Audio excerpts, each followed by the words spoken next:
how I started in jiu-jitsu. I was in Rio de Janeiro on vacation. And I was going around to all the different martial arts schools and working out. And every school I went to, they kept, the name Gracie Jiu-Jitsu kept popping up.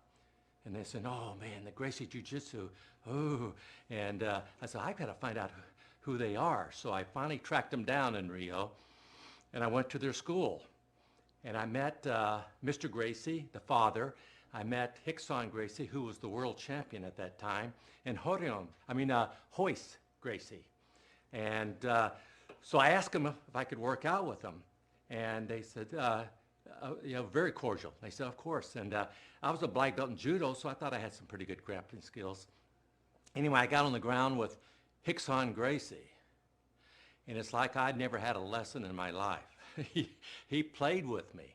And then I worked out with Hoist for a while. And then Mr. Gracie said, Chuck, let's you and I grapple. Well, Mr. Gracie's about this big. And I said, okay. So we got, started working out, and I got him down, and I mounted him. And he says, okay, Chuck, punch me. I said, Mr. Gracie, I'm not going to punch you. He said, no, punch me. So I brought my hand back. That's the last thing I remember. Next thing I know, I'm waking up from being choked unconscious. My throat, I could hardly swallow. And he said, oh, I'm sorry, I didn't mean to do it so hard. But he says, I want you to stay here. He says, you got great potential. I can make you a great jiu-jitsu person.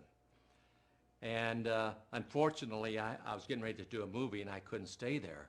But I went back to LA, and I started training with Rickson Gracie, who had a school in Los Angeles, and I started training with the Machado brothers, who are the cousins of the Gracies, and I've been with them now for 28 years.